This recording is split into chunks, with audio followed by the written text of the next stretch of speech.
everyone. This is Alex Tremble from the Alex Tremble Show. And unfortunately, I will not be able to be my normal, fun, laughing, joking self today. And that's because today we're going to be speaking about a very, very important topic, which is Afghanistan. See, as this was recorded, it is August 18th. And if you were to turn on any news station, you'll see the devastation, the fear, the anguish happening in that country. And so what I wanted to do to provide all my listeners an opportunity to hear from someone who is nothing less than an expert in this area. And to be completely honest, I wanted to provide a space where it wouldn't be a news clip, a 3-minute soundbite. I wanted to have a real conversation so you can understand and make a decision for yourself on where you stand on this topic. So our guest today is a good friend of mine, Mick Mulroy. Mick is the former Deputy Assistant Secretary for Middle East at the U.S. Department of Defense. He is currently the National Security Analyst for ABC News and a regular contributor. He is a senior fellow at the Middle East Institute and the co-founder of the Lobo Institute. What you'll hear in this interview will not only be the technical aspects of what happened and what is happening, but he also brings a perspective that many can't, which is what is really going on the ground, and what does it feel like to be someone who is one of the many Afghanis terrified for their life right now, and the many U.S. citizens who are also trapped there.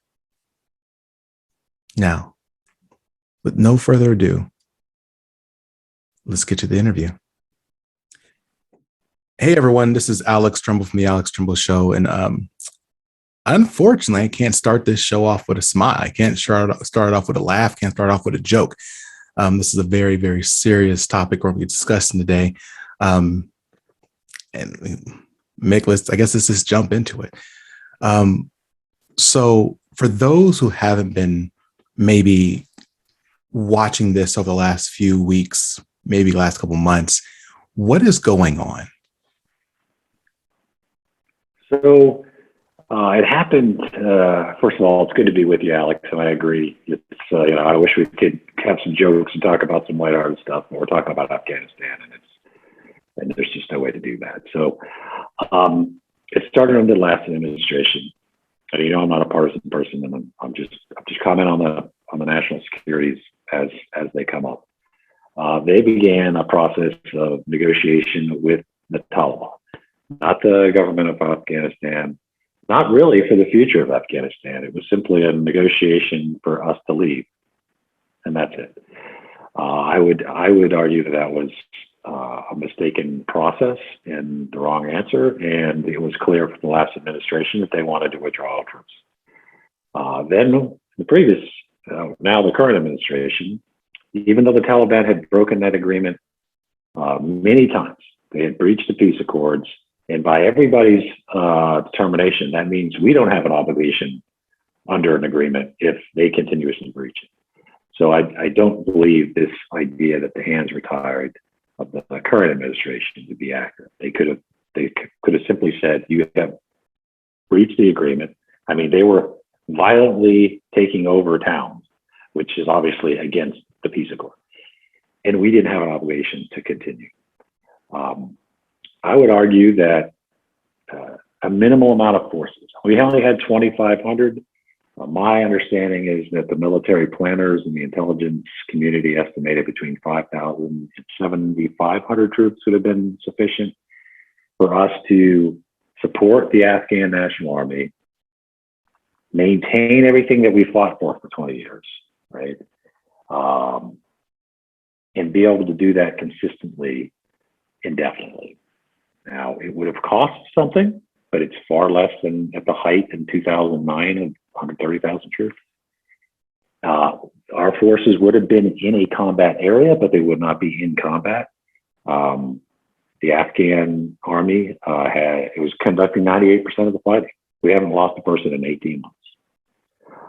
And And I think that was, and, I've lost a lot of friends there. I understand, America's desire to have our troops come home. But this, I think, was worth the investment. And I think it was short-sighted to depart, because now we have our whole strategic objective over there was to remove the Taliban and ensure that it doesn't become a safe haven for terrorists. Now the Taliban's back in charge, and it will become a safe haven for terrorists. So we have thrown those out the window. Our biggest adversaries, China and Russia, are moving in our absence, and they are capitalizing on it. And I just don't see how, when it comes to the national security of the United States, this is a good decision. Well, I think you already started answering my next question, because I've been speaking to a lot of people, including a number of veterans who, as you said, they've lost people, that they've been hurt themselves. Like, they just felt like there's so much invested. Was it all for naught? Then I also hear from a lot of people, like you said, who are just like, we're ready for this to end. If you would reiterate, why should the average American care about this? It's nowhere over here. Why should they care? I think it's a good point. I can certainly acknowledge that there's differences of opinions. I was with a veterans group last night. Many of them had lost a lot, including husbands, and many of them lost a lot of limbs, quite frankly. And there was a diversity of opinion. There was some people that just thought it was time to go. And there were some people who, are more like the way I'm thinking about it is, if we really wanted to have a debate about whether it was worth thousands of lives, 2,448 lives, just servicemen and women alone, not including my old organization, in a couple $1 trillion, we probably should have had that before we spent it and lost it. So by the time we had made the decision to leave, we were not spending that much, and we were not losing people. So that's my take. But to your direct question, like, why should Americans care? I mean, this is a massive country of which it is easy, especially when the country is controlled by an extremist organization like the Taliban, for terrorist organizations like Al Qaeda and now ISIS, which didn't exist, of course, 20 years ago, to move into these areas, plot external attacks against the United States, and kill our citizens. And then, of course, if something like 9/11 happened again, everybody would care, and everybody would want to do something. If it did, Alex, just to play that hypothetical, and obviously we all hope it never does, and we had to go back into Afghanistan to remove the Taliban again, we would be looking at a Taliban that is now equipped with hundreds of billions of dollars of U.S. equipment and ammunition, aircraft, tanks, APCs. We all know how much we gave the Afghan National Army to make it an army. Now that is in the hands of the Taliban. They are a substantial fighting force. It could be much more difficult. We also spent, I don't know how much money developing their infrastructure, which includes the ability to exploit, the natural resources, which is a great thing for the Afghan people. But as I think and your listeners know, the Taliban's not going to do it for the benefit of the Afghan people. They're a despotic regime of which they're going to control all the wealth of the nation, and they're also going to drive, the human rights that have evolved quite a bit in the last 20 years. I mean, we've had a female mayor of Kabul. That's gone. Females can't even leave the house in most places without a male escort. They've showed up at universities and been told they are never going to go back. I mean, it is gone back to the medieval times when it comes to the rights of women in Afghanistan already. And to your point, yes, they're staying a little, they know better on what to say, but I think you should look at their actions. And these are actions before the U.S. has even left. I think we can expect that it's only going to get more atrocious, and it's going to be a international humanitarian crisis. The UN actually speculates it'll be the worst of our generation. And that's saying something, considering we have Syria and Yemen going on right now. So, again, this is not a political conversation, but something you mentioned is, us pulling out and there then being a vacuum that they then can grow and terrorists and whatnot can grow within the vacuum. I've heard a couple people say, well, we'll just be back in 2 years. But I'm also, we'll be back because we need to be back in 2 years or so. But I'm also kind of not thinking that would happen because politically it probably wouldn't look good to go back after you've pulled out. Do you just think it just festers and grows? I think that's a very astute point and question. I mean, we pull out. I mean, I think it's too late for us to actually reinsert forces right now. The Taliban controls everything, and it's not going to happen. The White House is not going to change its decision. 2 years from now, when the Taliban has solidified its place, it's got its allies in Russia and China and whoever, Iran and whoever else they're going to try to align with. And we already mentioned all the new weapons and capabilities. I think it'd be very unlikely, even if we get attacked, that we're going to try to go back. I think America we'll do something. We'll take, cruise missile strikes or something like that, which I'm not opposed to if we're attacked, but it'll also do very little. It'll be a very difficult. I think it's a astute point. It's certainly not going to be the president decided to pull out. It's going to go back in. And quite frankly, this, in my opinion, and I think most of the national security current acting national security experts were against this position, and that includes the current leadership at the Pentagon. To my knowledge, I don't speak for them, obviously, but that's what the media reports. But on the political side, this was kind of, in my opinion, a bipartisan mistake. It was a bad decision, and it was then poorly executed. We haven't even got into the part of how poorly executed this was. In the chaos that's ensuing right now in Kabul. But to make a decision to go back in after that's going to be tough. I don't know what we'll do, but we will have to come up with a way to do what you're going to hear a lot of this phrase over the horizon. And I can explain that the best I can, but I can tell you right now, it's going to be very difficult. I mean, would you please, over the horizon? Right. So when you're not present in a country, you feel like you have to be able to conduct military or intelligence operations from outside of the country. It's military loves their shorthands, right? So over the horizon means you're going to come from a country that's far enough away that it's going to be likely an aircraft. So it's not like bordering country. So for us, it's probably in Afghanistan, it's going to be Kuwait and Qatar. We have the most powerful military in the world. I'm biased, but I think that's objectively the case. And we can project force better than any military. And I think that's why we are where we are. So we can get aircraft, we can get drones to get over Afghanistan. We can refuel them in the air. The biggest problem is if you're going after a specific threat to target it and you don't have the intelligence on the ground to know, if it's happening, who is conducting the planning, where are they going to be, what do they look like? And these are all things we had when we were there. We had saturated the ground with intelligence collection networks. And that's why we were so successful in getting most, if not all the leadership, not all leadership, but most of the leadership that we're going after, particularly in Pakistan, but also in Afghanistan, including, bin Laden. We're not going to have that presence. And it's going to be difficult to have the effect that we want, even if we can get military assets, aircraft, et cetera, over the target. Also, they're going to try to deny us the airspace. So they're going to end up with a lot of surface to air missiles that are really advanced, and they're probably going to tell us that we can't fly over there. And that's going to be an issue. Doesn't mean we can't deal with it, but then you're talking, hypothetically, we now have a threat emanating from Afghanistan. We have to fly aircraft in. They're going to try to take them out, which means we have to suppress the Taliban. So now we're actually firing on the Taliban positions that threaten our aircraft. Mm-hmm. And then we're trying to mitigate the threat by, dropping ordnance on a particular target. Hopefully we have the right one because we don't have a lot of intel out. So you'll hear a lot about it. I'm sure the military will do absolutely everything they can to make that a reality, but it's going to be very difficult.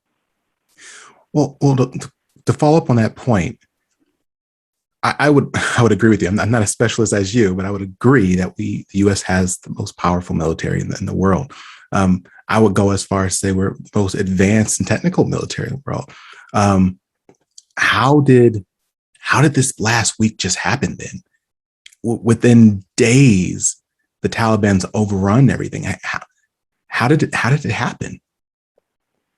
So, first of all, I'd like to acknowledge that, hindsight has 20/20 vision, right? So Yes. I was a person who spent most of my time trying to make things happen on the ground, and maybe wouldn't appreciated somebody, sitting back in the United States and critiquing them. But that's part of the process, right? And we should look at what we did right and wrong, So they had a briefing today with Secretary Austin and General Milley. General Milley, in a kind of an odd in the sense that he normally don't do this, talked about the intelligence that he had. He said one of the scenarios was the Taliban would take over within weeks of the U.S. departing. But then he said that nobody could have foreseen that they would have taken over in 11 days. So I don't disagree with that statement, although I would say 11 days and then a couple weeks after is not that much different. Yeah. Right? I understand there were other scenarios where they held out longer and there was some war. I think the Taliban still would be successful in that. But if your worst case scenario, which is what you plan off of, is just a couple weeks after you fully withdraw your forces. Yeah. You see what I'm getting at? Yeah. So I saw what he was trying to distinguish. I just didn't see that as being that big a difference from the scenario. And then, we all watched it. The Taliban took over provincial capital, and there was no resistance, or the resistance was very small. So I think even if originally we thought it was just going to be a couple of weeks after we left, we could see that wasn't the case. So I would be, looking at that, I don't think it would have been too much to say that we should have adjusted our plans. And what I mean by that is we should have gone to the Taliban and said, well, we have already made the decision to leave, but we're going to do this under our terms. You're not coming anywhere near Kabul. If you do, we're going to stop you, and we're going to keep Bagram, and we're going to send troops back in there, and we're going to keep our combat troops and not send them home, and we're going to bring in more until we get the 5,000 plus American citizens out, which is an obligation. All the SIVs, especially the ones that already got the special immigrant visas, and then drew down our embassy. And then we close Bagram and take our troops out. To me, it looked like we did it backwards. We literally sent our combat forces home and closed Bagram. And then we left, we had a small contingent of Marines, which are guarding the embassy, and then the embassy to deal with everything until we decided that was a bad idea. And then we're up to 4,500 troops. Yeah. The president authorized 6,000 troops. So, to me, that sounds like we made some miscalculations. That said, we are where we are. So we made a decision I disagree with, and I think we executed it in a way that wasn't very effective. And now we're in a really difficult situation. So if you can get to the embassy, to the military side of the airport in Kabul, they'll get you out, right? But the Taliban is controlling who gets in and out. So just to give you an example, I've had plenty of conversations where this is not a hypothetical. If you fought for the Afghan army, particularly for Afghan special forces, and you have an SIV, and for some reason we haven't gotten you out already, and you're trying to get to the airport, would you like to go through a Taliban checkpoint? You don't think they have a list of who fought against them and killed a bunch of Taliban people? They do. So they're not going to be able to go through a Taliban checkpoint to get to the airport. We already talked about it. I talked to, I want to be very general with this because of the current situation, but if you're a female and you lost your husband who was working with the U.S., but you ended up with an SIV, you can't get to the airport unless you bring a male escort. And if the male escort doesn't have an SIV, they won't let you pass. So it's a catch-22, and that's the situation. And then that's SIVs. What about U.S. citizens? There's thousands of U.S. citizens there. And if they can't get to the airport, I think eventually we're going to have to make the very difficult. I understand the problems that come with it. We are going to send out a convoy and we're going to go get American citizens and bring them to the airport. And that might be met with opposition from the Taliban, but we're going to have to make the decision of what are we more concerned about? A confrontation with the Taliban? Because they don't have to their choice. They could just let our convoy go, or we leave American citizens in a country that's now been taken over by an extremist organization who is housed terrorist organization. In fact, the deputy, just to give you an idea, because people say, are they going to house terrorist organization? The deputy is Siraj Haqqani. He runs the Haqqani network. It's a U.S. designated foreign terrorist organization. So the answer is yes. So there's no easy answers here. So I don't want to even pretend like it is. But that's the current situation. So I'm going to make a turn in a second, but I guess I do want to really quickly just talk about what does it mean for the people on the ground, right? Because there's a lot of talk right now about what does it mean to the United States, what does it mean to our presidents, and so on and so forth. But could you give us a little more insight into, there's an individual living out there with so many freedoms, and 11 days pass and it all has changed. Can you share a little what that might look like? Yeah, so I can give you just one story, which could represent millions. A long time ago, when, without getting into details, we were on patrol and we found a young girl who had a serious medical condition. We tried to get her treatment internal to the country, and they told us essentially that it wasn't available, and that we should basically provide her with enough medication so that she wasn't in pain when she passed away. We decided that wasn't a good answer, so we did everything we could to get her real treatment in the United States, and she was treated, and she successfully. And there's a lot of great organizations back here, NGOs that did that, and I give them great credit. And it was one of the bright spots for many people that had anything to do with it in Afghanistan. Just one little girl, right? So it turned out her father, who already had the only school in the particular province of which I was located for females, girls' school, which is way out. It was way out there, so it wasn't like Kabul. So it was really unusual to have and of course, this girl, and I'll leave her nameless, grew up in that school and eventually became another teacher in that school. I heard yesterday that they went out to the school, it's been bulldozed, burnt, and they can't find either of those two. Which is super sad. And it really, you hear it and you don't know them and you're sad, but when you know them, it's heartbreaking. Yeah. There's, people can always ask, why should Americans care about these far-flung places in the world? Why shouldn't you care? There's got to be more to it than just, our particular place in life. Americans generally are really, really privileged. And if they don't care, a lot of bad things that don't need to happen in the world happen. It's just, that's my me on the soapbox. But this one person's story, now, this girl who's now, a young woman, hopefully still with us, would have had a different life in Afghanistan. She was on the trajectory to have a different life. She could have been involved in society. Obviously, she could have, I got to know her father pretty well. I mean, I think this girl would have been able to pick her husband or not to have a husband.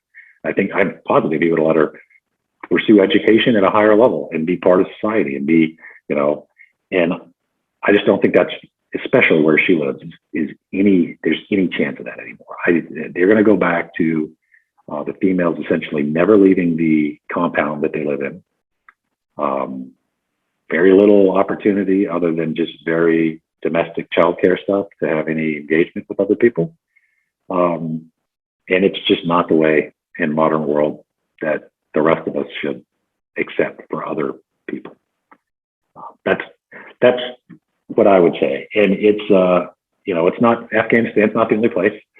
But the more the U.S. just retracts from the world is not better off. So again, it's just everyone who's listening knows I'm asking these questions because they're important questions. It doesn't mean I believe or don't believe in whatever I'm about to say. I'm just prefacing it.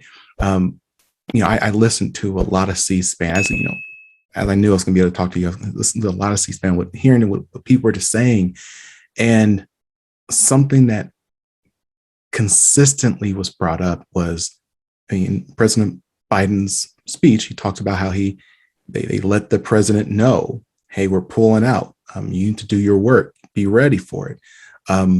And the government just didn't take it seriously, didn't do anything. People, military laid down their arms. There's a lot of people saying, well, how is that our fault? How is that the United States' fault that they didn't, again, this is not me, but they didn't protect their own? Do you have any response to that, I guess?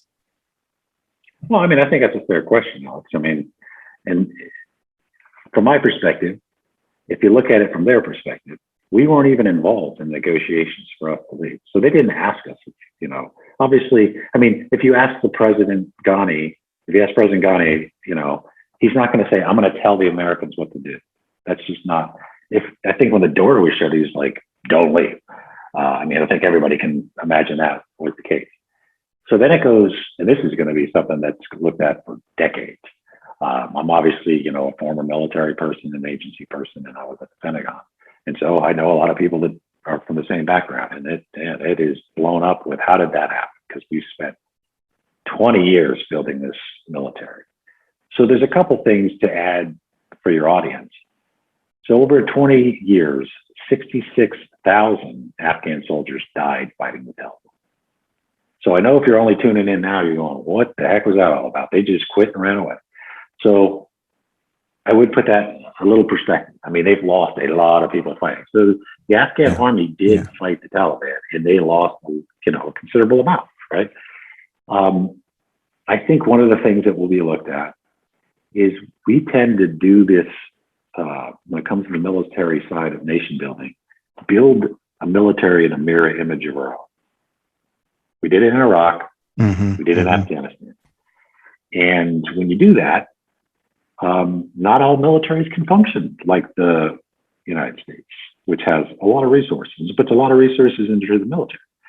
So if you look at both the Iraqi army, when they had F-16 and M1 Abrams tanks, and we built them like that, when we departed, they lost against ISIS, a ragtag, pickup truck driving with a machine gun on the back.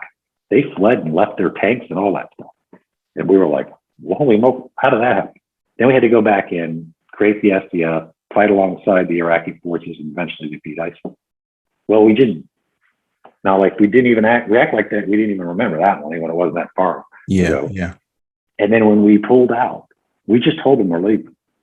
And they're designed to function like we are. So having close air support.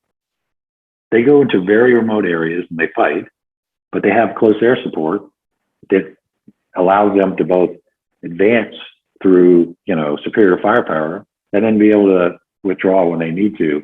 And then casualties and resupply, and you're out of ammunition. Where do you get the ammunition? Well, it's going to get dropped, right? You have the aerial resupply. So once we pulled that out, and the Afghan air capability was nowhere near ours. I mean, it's not even the same species, if you will.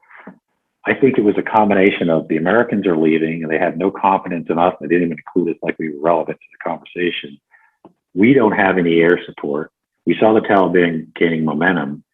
And then I think the question for these soldiers were, am I going to just try to get out of here? Do I want to fight these guys when they have the momentum and I don't have the U.S. backing me up anymore?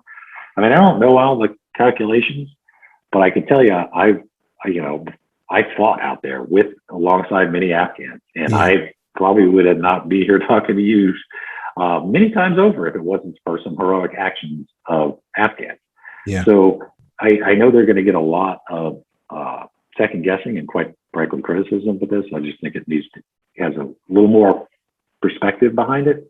And I think we really need to reconsider the way we develop armies and not create a situation where they're completely unsustainable as soon as we decide not to be there. For example, the F-16s that we gave the Iraqis, they don't fly because they don't know how to maintain them. And, they can't get the parts that they need. They won't be able to get the parts they need for Humvees or Ford Rangers. I mean, try to find a replacement part for a Ford Ranger in the middle of Afghanistan, but whatever, we gave them 3,000 Ford Rangers. So nothing against Ford, but if you were trying to sustain any kind of military, you wouldn't pick, one of the vehicles where it's literally impossible to get the replacement parts in the far-fled reaches of Afghanistan. So that might be a little, wonkish on the paramilitary guy side of me, but I think that's going to be one of the questions that we look at in the future is how do we go about building militaries that have the capability of defeating a common enemy, but then, once we decide not to be there, they can still exist in their own, sphere of reality. And I think that's going to be one of the things we do really look at. Well, another question I've heard or stance I've heard is, well, even if the Taliban doesn't want to play nice, and even if they don't want to play nice, and they have all these resources that are now there, right? The only way to maintain them is with international support, which means they have to play nice to it at least some degree, because they won't be able to maintain what they have. To your point, they don't have pieces, for certain equipment and so on and so forth. Mm-hmm. Do you think that is a good carrot to keep, I won't say keep them in line, but keep them from going too far left? Well, I think we should certainly try to use it as a carrot, right? The international community, we've washed our hands of it, and people will judge us for that forever. But that doesn't mean we just say, okay, well, Taliban can do whatever they want, right? So we've already seen Germany, NATO, a lot of other European countries just cut all support because they're like, I'm not going to support the Taliban. They are a terrorist. We may not have designated them, but why am I going to give them money to support? Think about it. A lot of these countries spend a lot of money trying to build schools for girls. Mm-hmm. They're not going to do it. So, what are you going to give the Taliban money for? So they've already cut it off, which would have been to the benefit of the citizens, the people of Afghanistan, is not going to happen. So, I think the UN and the international community has to do everything they can to moderate an extremist group. Whether they'll feel compelled to do it, I don't know. China's already, they're not closing their embassy. There is a lot, and I just read something, this long article on this today, of natural resources in Afghanistan. And they can exploit it. And they can exploit it with, countries like China, who really doesn't hold people accountable for human rights violations. That's not their thing. They look for natural resources and people to partner with so they can get the natural resources. And then you also have Russia. Russia loves to get knee deep with despots. They're the biggest backer of Assad. So this is for them. This is a boondoggle. U.S. has zero influence, obviously, there now, and it's a country that has strategic importance. It's between Iran, China, several other countries. So I think we probably lost out on that too. But to your point, the UN and international communities have to do everything they can to mitigate the extremist elements of the Taliban. Well, real quick tangent. Again, I feel like, and let me know if I'm definitely probably just crazy. I feel like China and Russia, like every time the U.S. doesn't want something, like they're for it. The coup happened in Myanmar, immediately China and Russia there. This happened here, immediately China. Is it like, is it for them, like anytime they can, not dig at us, but anytime they can try to undermine the U.S., is that something they try for? Or is this honestly, it's just resources here? So that's what it's about. So particularly with Russia, and I'll tell you a short story, which people who know me would be like, oh God, this story again. But I was talking to a general, a Russian general, believe it or not. And he wasn't a bad guy, but I got to know him fairly well. And he told me one time that if I really wanted to understand Russia, that I didn't. I did want to know, but I didn't understand Russia. That a folk tale that really spoke to it. I said, okay. I didn't know whether it was a joke or, and he said, so this guy's out fishing, and he's at the end of the day, he hasn't caught any fish, and then he finally catches this one fish, and it turns out to be a magic fish. And he pulls it off the line, and the fish speaks to him. And the fish says, you get one wish, but there's a catch. Whatever you wish for, your neighbor will get double. Right? And he thought for a while, and then he turned and he said, fish, I wish to be blinded in one eye. right? So I'm thinking this is a joke. I'm Yeah. like, man, that's demented, right? I'm like, and then later I talked to some real Russian experts because I wasn't, and they're like, oh yeah, that what he's saying is they will endure whatever hardship as long as their enemy, us, endures more, right? Mhm. So it's not like, rising tides, Yeah. that's Yeah. all Yeah. ship. So it really saddened me because I kind of thought he was going with a joke. And I was like, man, that is the worst joke I've ever heard. Yeah. Yeah. And then people later who really are familiar with their way of thinking saying, oh no, they'd like to be the black guy. That's part of their, I don't know if there's Russians out there that are being offended and want to call me on that. I don't know. But to your point, because now when I've started looking at Russia that way, they just want to be the contrarians of the U.S. They want to go back Assad because we don't want. They want to. I mean, any kind of, and maybe that's their whole national security strategy. Just do whatever is the opposite of the U.S. Really. I don't think China's that way. I think China really focuses on, resources. They're a massive country with a massive population, and a growth is, pretty high. So they have to find natural resources. And, and I'm no expert on China. I spent 20 years, I'm trying to be a lot more, Russia, I'm getting much more savvy, but China, I spent all last night talking to somebody who is, at Indo-PACOM. And man, there's a lot of things that Americans, even people that are in the national security sphere, don't realize what they're doing in other parts of the world. And it all involves natural resource exploitation. Yeah. Right. With very little concern for the population in which the natural resources. So I think your point's correct, especially with Russia. And then China is more about, okay, so there's a vacuum here. I'm going to get in there and I'm going to not cast aspersions. I'm not going to tell them about their human rights violations. I'm just going to do business, and everybody from their perspective is a winner. So I'd love to kind of just take everyone through the thinking process of a decision like this to pull out. I heard an intelligence person talking on, again, listen to a lot of C-SPAN, maybe too much, but he was saying how they do their analysis, they write their reports, and then it keeps going up a layer. And at every layer, if it's a bad report, it gets a little less bad. So then maybe what the president receives is, things will be okay. Things might be rough, but what was initially written was like, this is not a good idea. Is that what happened? Like, how does the president make a decision like this? And like, what's the process of getting that decision up, if you don't mind sharing? Sure. And it's important for people to understand. So the intelligence community, we actually don't weigh in on policy decisions. And we being, like, I was in the CIA, but that's just one of 16 agencies in the IC, but it's a really important one. So the intelligence agencies, they collect information. They have, they have operators that do that. They have analysts that look at all the information from multi-sources and try to make, have a position based on that. So they have an analysis. The analysis isn't pull out, don't pull out. The analysis is, if we pull out, what happens? You see what I mean? So that's what the intelligence report said. To the point, does it get watered down as it goes up?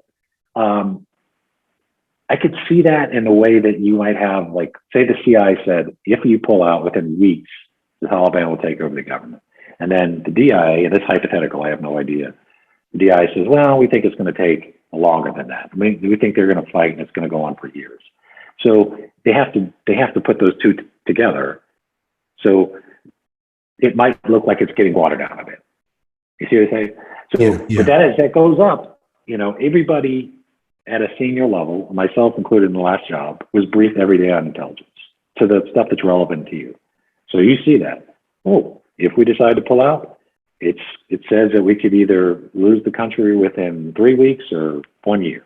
But essentially it's saying they're not going to be able to hold out against the Taliban. So that is what's supposed to be the basis of policy decisions, but it doesn't say do it or don't. And then all of that information goes into the National Security Council. You start at a lower level where, the people at my level would talk about it with, Defense Department. CIA is there to deliver the analysis, but they don't say do it or don't. And then you have the State Department, of course, which is primary diplomacy and treasury and et cetera. And then we come to a suggestion. I mean, unless it's a lower level decision, at that level, we wouldn't make it. Obviously, to pull out troops, that's a presidential level decision. So we would shape the issues, and then it would go to the deputies, and then the principals, which of course is like the secretary, directors, and then if the president's in the room, then they call it the National Security Council. But there's a process, and that process is supposed to hear all sides from every department before the president weighs in, because you know how that works. President says this, all of a sudden they're like, well, I don't got an opinion. So you want that kind of discussion to happen without that. And I think in this case, and I only know from media reports, that most were against it. Most suggested that we maintain a residual force. You know, again, I don't know this, but reports are General Miller, who was out there, General Milley, who was the chairman, General McKenzie, who's the CENTCOM commander, and Secretary Austin, I don't think suggested this path forward. Probably the Director Burns.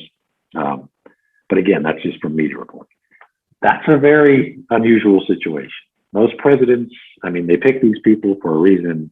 If that in fact is true, and they were universally or unanimously against it, it's a serious decision of the president to go against his top national security advisors. But at the end of the day, he's commander in chief, or she one day, and they get to make the call. So that's generally the process. And then once he makes the decision, whichever it is, then it starts to reverse itself. Then it's like, here's the decision, and how we're going to go about executing. And it goes back down and then back to the departments and agencies to execute.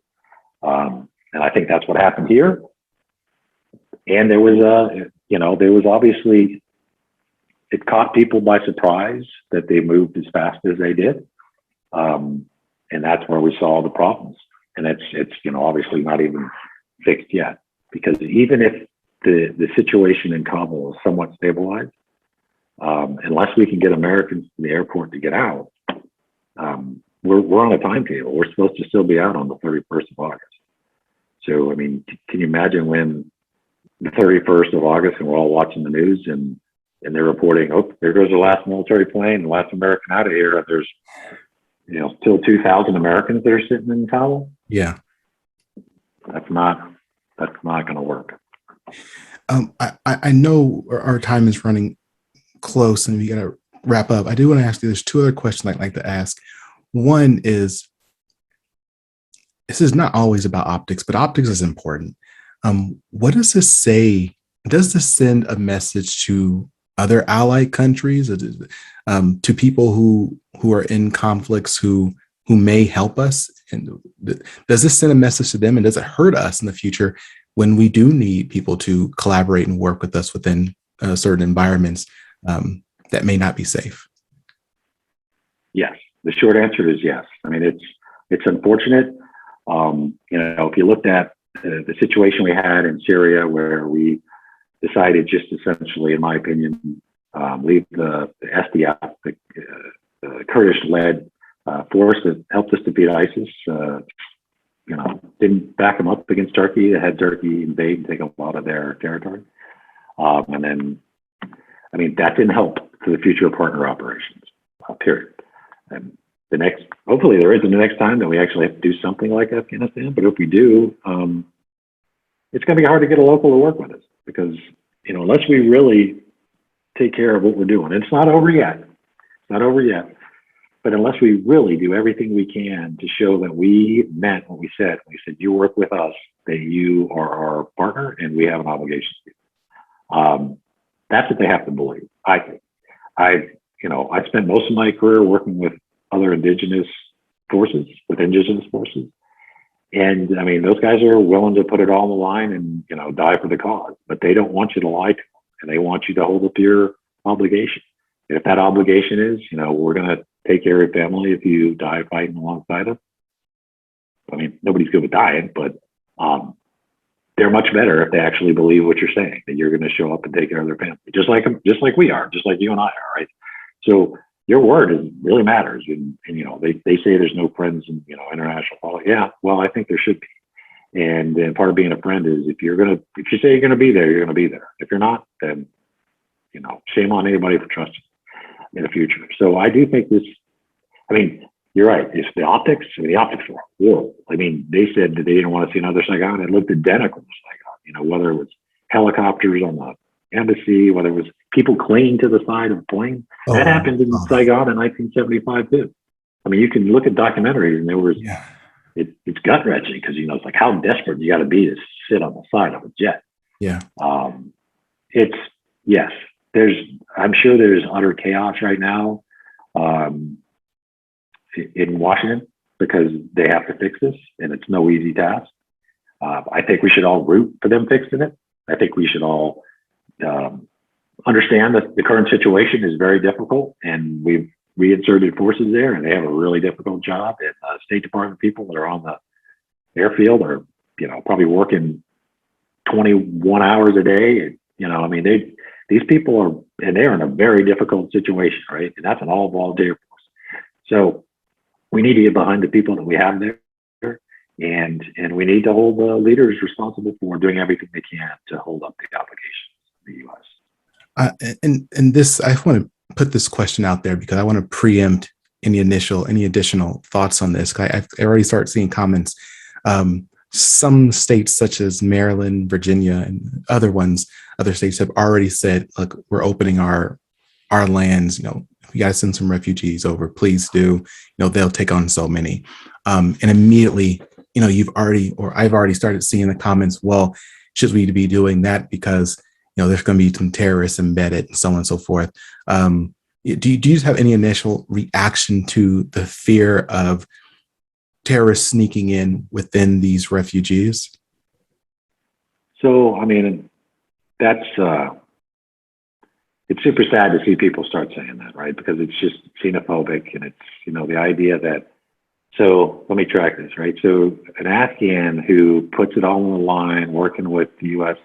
Army, fighting against the Taliban, and we provide a special immigrant visa is going to come to the United States and then turn into a terrorist against the United States. It's not even logical, right? So, and just to have some kind of assumption that because one is Muslim that they're going to be a terrorism is also completely false. So, I'm all for screening, people that come in, and that's why it takes so long, right? It's not a rubber stamp.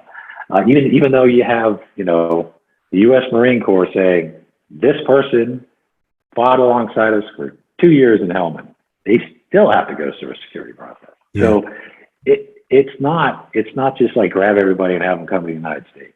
And so if in general security terms, I think we should screen people to come to the United States, regardless of where you're from and what religion or race or ethnic group or anything like that.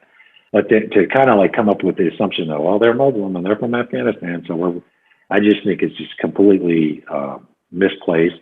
And I hope people would think more about like, well, who are these people, And the United States does have a process to ensure that, that really is a note from the Marine Corps that says you worked for 2 years, right? And quite frankly, there's other ways for people to get in the United States that trying to go through the SIV process would not be the best way because it is highly scrutinized. So I would just say that these are some of the people that we would want to be American citizens. We should actively seek the people who are willing to fight up against tyrants in places around the world.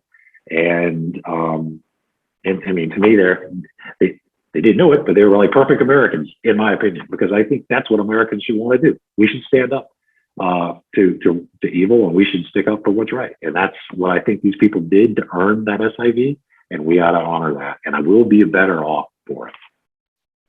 So Mick, thank you so much for your time. Look, everyone, as you're listening, this is not the last time that you will be. Hopefully, not the last time you'll be with us. But if they can find you on TV all the time. You're a regular contributor on ABC, correct? Yep, ABC News, absolutely. As an analyst. Yes, please go there if you want to stay updated on what's going on. Mick is the guy. I just want to ask you if someone wanted to help in any way or contribute in any way, what would that be like? What would that look like? How could they do this?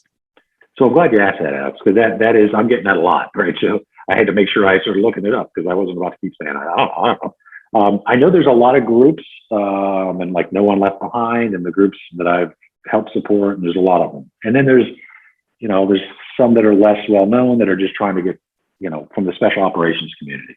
That's all going on. But for your listeners, there are a lot of states. There's a lot of states. I think you referenced like that are actively looking for people that will bring in, these SIV folks when they get here. That would be huge. And I know that a lot of people can't make that commitment. That's a big one. But if you're willing to, do that.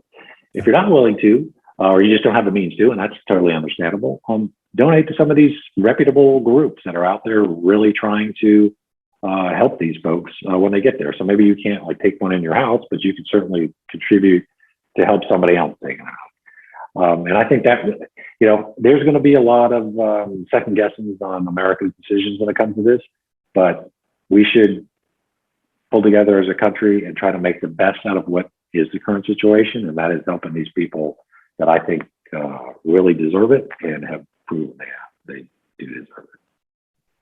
Well, again, thank you so much for your time, everyone. If you want to contribute, and what I'll do is I'll make sure when we jump off today, I'm gonna find a couple of those places. I'll put it in the description of the interview today, so you can click on some of those. You can always do your research. Google is a fantastic place, and most of us know.